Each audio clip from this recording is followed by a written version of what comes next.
Hello दोस्तों, स्वागत है आपका अपने चैनल ट्रेवल कंपेनियन में। दोस्तों, आज की वीडियो में हम बात करने वाले हैं भारत में स्थित शनि सिंगनापुर मंदिर के बारे में, जो कि महाराष्ट्र के अहमदनगर जिले में एक गांव है जो अपने शनि देवता के मंदिर के लिए फेमस है।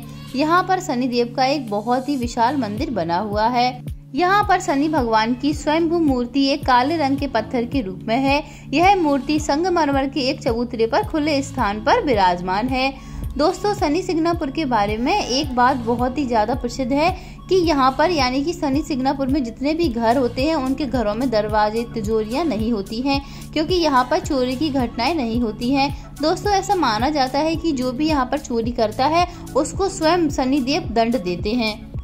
इसीलिए यहाँ के लोग यहाँ तक कि अलमारी, लॉकर्स और तिजोरियाँ आदि भी नहीं रखते हैं। दोस्तों, यदि आप भी शनि सिंगनापुर आना चाहते हैं तो ये वीडियो आपके लिए काफ़ी ज़्यादा यूजफुल रहने वाला है, क्योंकि इस वीडियो में हम आपको बताएंगे कि आप शनि सिंगनापुर कैसे पहुँच सकते हैं, यहाँ पर खाने और रुकने की क्या व्यवस्था है, और शनि सिंगनापुर हमें कब आना चाहिए, और शनि सिंगनापुर आने में हमारा एक व्यक्ति का कुल खर्चा कितना होगा। और साथ ही साथ हम आपको ये भी बताएंगे कि शनिदेव की जो प्रतिमा है वो यहाँ पर कैसे स्थापित हुई, यानी कि इसका क्या इतिहास है, उसके बारे में भी हम आपको विस्तार पूर्वक बताएंगे।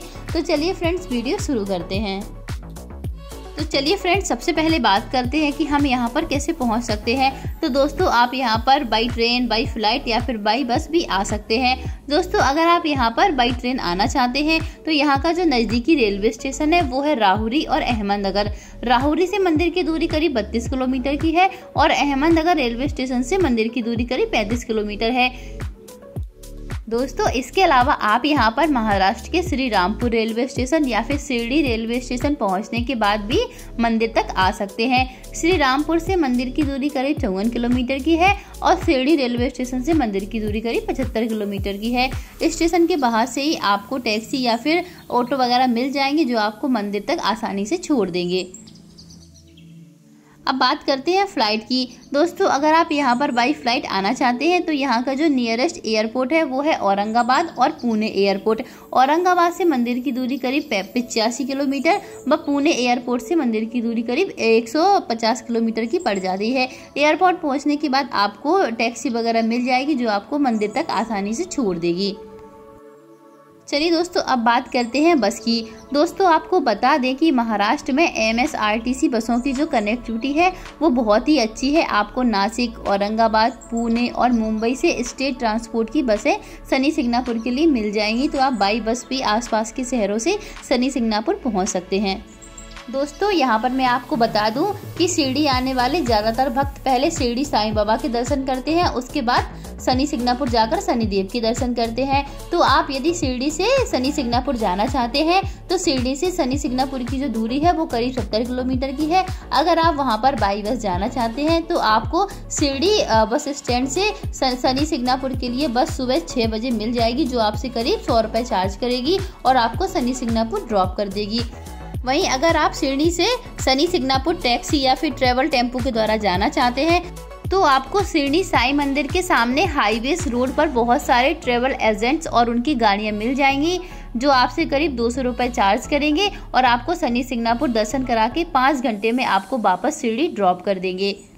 तो आप यहाँ पर जो है टैक्सी के द्वारा भी जा सकते हैं। इसके अलावा अगर आप यहाँ पर यानी कि आसपास के शहरों से आ रहे हैं तो आप अपने पर्सनल व्हीकल से भी शनि सिंगनापुर जाकर शनिदेव के दर्शन कर सकते हैं।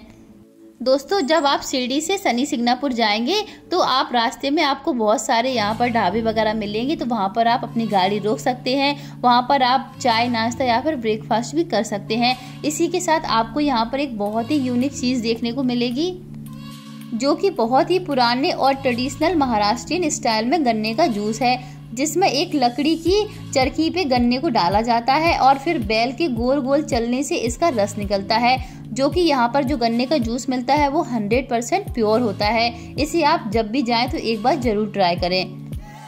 दोस्तों, यहाँ पर रेस्ट करने के बाद आप अपनी यात्रा फिर से शुरू कर सकते हैं। यहाँ पर जब भी आप जाएं तो इस स्थान पर जरूर रुकिएगा। ये बहुत ही एक अनोखी चीज़ है जो आपको सिर्फ यहीं पर देखने को मिलती है। तो दोस्तों, हम यहाँ पर मंदिर पहुँच चुके हैं। दोस्तों, अगर आप यहाँ पर अपने पर्सनल व्हीकल से जा रहे हैं तो आपको मंदिर के ठीक सामने बना हुआ है पेड पार्किंग, जो कि ट्रस्ट की तरफ से ही होता है। दोस्तों जब भी आप मंदिर की तरफ जाएंगे तो काफ़ी सारे लोग आपको ज़बरदस्ती रोकने की कोशिश करेंगे कि हमारी शॉप में आप अपनी गाड़ी जो है पार्क कर ले, लेकिन आप उनके चक्रों में बिल्कुल भी नहीं पड़ना है। ट्रस्ट की तरफ से बने हुए पेड पार्किंग स्पॉट पर ही आप अपनी जो है गाड़ी पार्क करें। ये स्पॉट बहुत बड़ा है, यहाँ पर आप आसानी से अपनी गाड़ी पार्क कर सकते हैं। दोस्तों यहाँ पर धोखाधड़ी के बहुत सारे केसेस होते हैं, तो प्लीज़ आप उनसे बचकर रहिएगा। दोस्तों इस पार्किंग एरिया के ठीक पीछे ही शनिदेव ट्रस्ट की तरफ से बने हुए भक्ति निवास और भोजनालय मिलेंगे। दोस्तों अगर आप यहां पर स्टे करना चाहते हैं तो भक्ति निवास में स्टे करने के लिए रूम बुकिंग आप शनिदेव ट्रस्ट के ऑफिस से कर सकते हैं और सिर्फ 300 रुपये में आपको यहां पर नॉन एसी रूम मिल जाएगा। और भक्ति निवास के साथ ही बने भोजनालय में आप सिर्फ 50 रुपये में भरपेट भोजन कर सकते हैं। तो अगर आप यहाँ पर रुक रहे हैं तो इस तरीके से आप अपने रुकने और खाने पीने की यहाँ पर व्यवस्था कर सकते हैं। फ्रेंड्स शनिदेव पर चढ़ाने के लिए आप मंदिर के आसपास बनी दुकानों से आप फल फूल प्रसाद और शनिदेव को चढ़ाने के लिए तेल खरीद सकते हैं, पर यहाँ पर आप जो भी शॉपिंग वगैरह करें उसको प्लीज़ ध्यान से करिएगा, वरना आप किसी भी प्रकार की यहाँ पर धोखाधड़ी का शिकार हो सकते हैं। दोस्तों अगर आप शनिदेव को चढ़ाने के लिए तेल मंदिर के बाहर से नहीं लेना चाहते हैं तो आप शनिदेव ट्रस्ट की ऑफिशियल शॉप से भी आप यहां पर ऑयल परचेज कर सकते हैं। ये सारी शॉप आपको मंदिर परिसर के अंदर ही मिल जाएंगी, जो कि जूता चप्पल स्टैंड के ठीक सामने बनी हुई है। तो आप यहां से भी ऑयल काउंटर से ऑयल परचेज कर सकते हैं। दोस्तों आप मंदिर के अंदर जैसे ही एंटर करेंगे तो आपको यहाँ पर फ्री जूता चप्पल स्टैंड मिलेगा, तो आप यहाँ पर अपने जूता चप्पल रख सकते हैं। अगर आप बाहर बनी शॉप पे नहीं रखना चाहते हैं तो अंदर भी रख सकते हैं। दोस्तों जब आप यहाँ पर शनिदेव को चढ़ाने के लिए तेल खरीदते हैं तो दुकान वाले आपको यहाँ पर बहुत सारा सामान देते हैं, जिनको आपको अलग अलग जगह पर चढ़ाना होता है। तो चलिए मैं आपको बताती हूँ कि किस सामान को आप किस जगह चढ़ा सकते हैं। तो जैसे ही आप मंदिर के अंदर प्रवेश करेंगे, यानी कि इस महाद्वार के बाद कुछ ही दूरी पर अंदर जाकर आपको एक त्रिशूल दिखाई देगा। अगर आप शनि भगवान को पूजा का सामान अर्पण करना चाहते हैं तो आप काला कपड़ा आपको इस त्रिशूल पर चढ़ाना होगा, और जो पत्तों की माला होती है वो भी आपको इसी त्रिशूल पर चढ़ानी होगी। सरसों का तेल, तिल का तेल, इसके अलावा बाहर से लाया गया कोई भी प्रसाद का जो सामान होता है उसे शनिदेव पर नहीं चढ़ाने दिया जाता है। जितने भी आप यहाँ पर फूल माला लेकर आएंगे आपको एंट्री गेट पर ही अलग अलग बास्केट में डालना होगा सेपरेट तरीके से। यहाँ पर आप नारियल को अलग बास्केट में डाल सकते हैं, और जो नज़र पट्टे होते हैं उनको अलग बास्केट में, और जो प्रसाद होता है उनको अलग बास्केट में। इस तरीके से आप अलग अलग बास्केट में जो है सारी चीज़ें डाल सकते हैं। दोस्तों अगर आप शनिदेव को करीब से जाकर तेल अभिषेक करना चाहते हैं तो आपको उसके लिए यहाँ पर 500 रुपये की स्लिप कटवानी होगी, तब जाकर आप शनिदेव को करीब से तेल चढ़ा सकते हैं। नहीं तो आप इस तरीके से बने हुए तेल काउंटर के ऊपर आप शनिदेव को जो है तेल चढ़ा सकते हैं। कहा जाता है कि इसी से ऑयल निकलकर 24 घंटे शनिदेव को चढ़ता रहता है। आप देख सकते हैं कि कैसे दोनों जो कंटेनर को नीचे अंडरग्राउंड तरीके से ज्वाइंट करा हुआ है, और यहीं पर एक मोटर लगी हुई है जो कि सीधे कनेक्ट है मूर्त के ऊपर लगे हुए लोटे से, जहां से 24 घंटे ऑयल गिरता रहता है और शनिदेव पर चढ़ता रहता है। तो फ्रेंड्स अगर आप यहां पर करीब से जाकर शनिदेव को अभिषेक नहीं कर पा रहे हैं तो आप टेंशन ना लीजिएगा, क्योंकि आपने जो भी तेल चढ़ाया है वो भी किसी न किसी तरीके से शनिदेव के ऊपर चढ़ ही जाता है।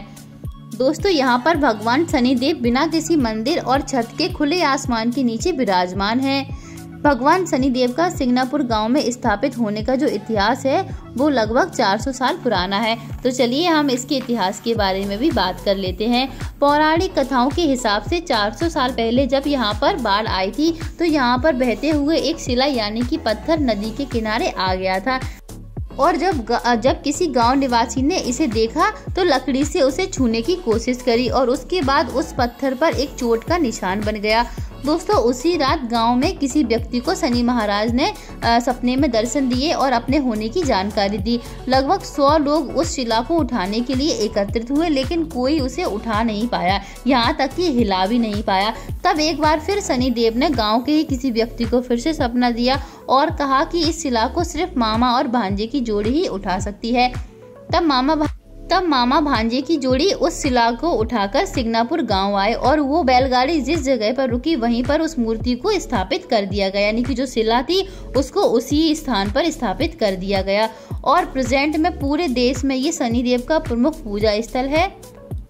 दोस्तों शनि भगवान की यहाँ पर 3 बार आरती की जाती है, जिसमें सबसे प्रमुख होती है सुबह होने वाली काकड़ आरती। आरती होने से पहले शनि देव को काले या नीले रंग का जो है धोती पहनाई जाती है, क्योंकि शनि देव को काला और नीला रंग अति प्रिय होता है। दोस्तों शनिदेव के दर्शन करने के बाद आप मंदिर परिसर में बने हुए और भी मंदिर के दर्शन कर सकते हैं। यहाँ पर आपको छोटे बड़े कई सारे मंदिर देखने को मिल जाएंगे, तो आप उनके भी यहाँ पर दर्शन कर सकते हैं। शनिदेव के दर्शन करने के बाद आप यहाँ पर बने हुए बर्फी प्रसाद काउंटर से आप नारियल की बर्फी ले सकते हैं प्रसाद के रूप में, जो कि 20 रुपए की होती है और एक पैकेट में 2 बर्फी होती हैं, जो कि काफ़ी ज़्यादा टेस्टी होती हैं। तो दोस्तों इस तरीके से आप शनि महाराज के दर्शन कर सकते हैं। दोस्तों अगर आपको मेरे द्वारा दी गई जानकारी पसंद आई हो तो प्लीज़ चैनल को सब्सक्राइब और वीडियो को लाइक ज़रूर करें, और इसी तरह के वीडियो देखने के लिए प्लीज़ मेरे चैनल को भी सपोर्ट ज़रूर करें। धन्यवाद, मिलते हैं अगले वीडियो में।